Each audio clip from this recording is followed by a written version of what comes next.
That's where we're going to start today with John Hare. And so he says that this chapter will first state a form of divine command theory and then reply to four objections. The theory is, very simply, that what makes something morally wrong or morally forbidden is that God forbids it. Easy enough. God says no, you don't do it. Okay, check. And what makes something morally right or morally obligatory is that God requires it. I think that's pretty straightforward and simple enough definitions. I don't think there's much there that we have to do for defining our terms other than divine command theory. There is a relation claimed here between moral obligation and divine command, though. The first part of this chapter will focus on clarifying the two terms in this relation, namely moral right and wrong and divine command, and the nature of the relation that is claimed between them, namely making right and wrong. And then the second part describes the replies to the objections. The first thing he does is he kind of makes a distinction between moral right and wrong and moral, good and bad. And he's going to focus on right and wrong. He says the first term in this relation, moral right and wrong, will be treated here in a Kantian way.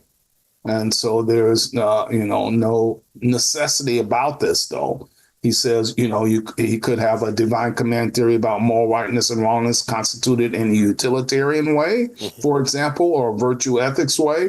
But he's going to choose a Kantian kind of perspective to work his ideas through. He says he believes it'll be helpful to have a particular account in mind, thus his Kantian perspective.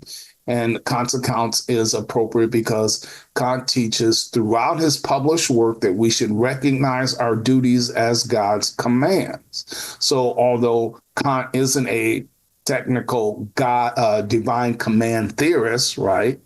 But he does suggest, he says, that Kant has to do, recognizes that our duties are part of God's commands. And so he's going to use a Kantian perspective as he works his way through his particular take on the divine command theory. Right. Kant shouldn't be a stranger to us.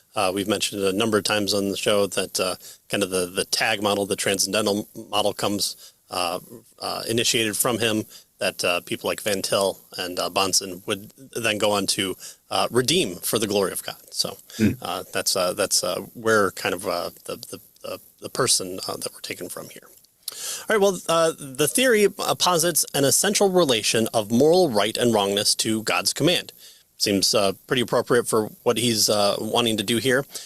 He goes on to say that the account of moral right and wrongness that is presupposed is Kantian in the sense that Kant gives us a philosophically more precise way to formulate the principle that it is already present in some of the world's religions, that we should love our neighbor as we do ourselves. The formulation is in terms of what Kant calls the categorical imperative, which he thinks is the supreme principle of morality, and which he in turns explains in terms of the number of different formulations or formulas. So we can take two of these paradigmatic and explain them briefly as we will.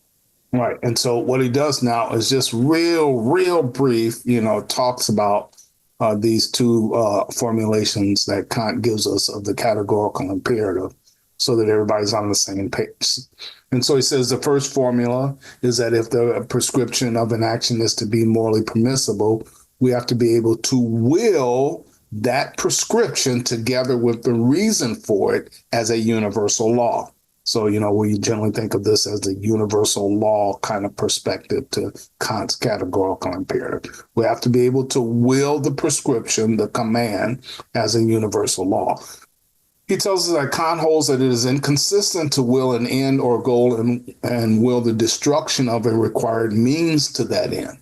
In other words, once we, will this particular command or prescription as a universal law, if that particular making of the universal law results in a contradiction or an inconsistency, then Kant tells us we know by reason, by the way, that it's not the morally right thing to do. And so that's really what he's saying.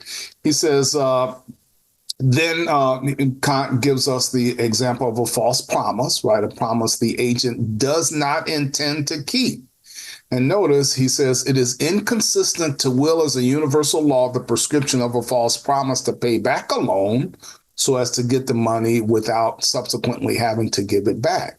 Because if anyone at any time is permitted to make a false promise for such a reason, then the whole institution of promise making, right, which is itself a required means for making the false promise, is destroyed, right? So in other words, if we knowingly give a false promise about, paying back a loan, so I need $100, I promise to pay you back when I get paid, and I know I'm not going to do that.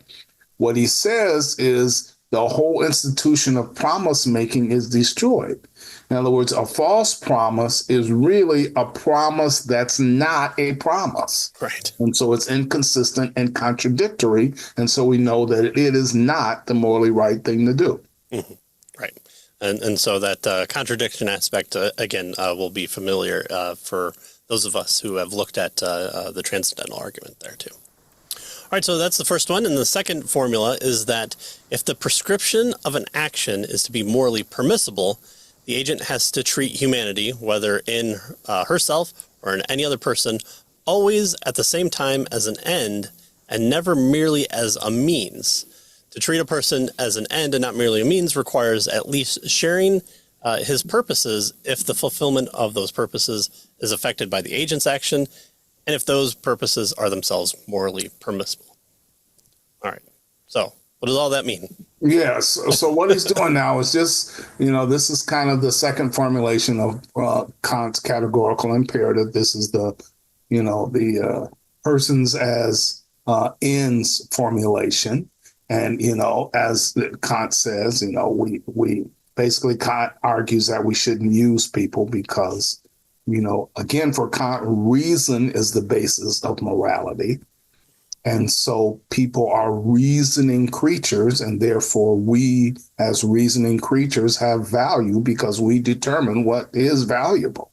And so we shouldn't treat people as mere means to our ends, but as ends in and of themselves, is what Kant tells us here. And so he's just really just kind of explaining Kant's, formulations of the categorical imperative. So the first one is the universal law formulation. And the second one now is the people as ends formulation to Kant's categorical imperative. And so he's kind of getting that out of the way so that we clearly understand how he is reading Kant.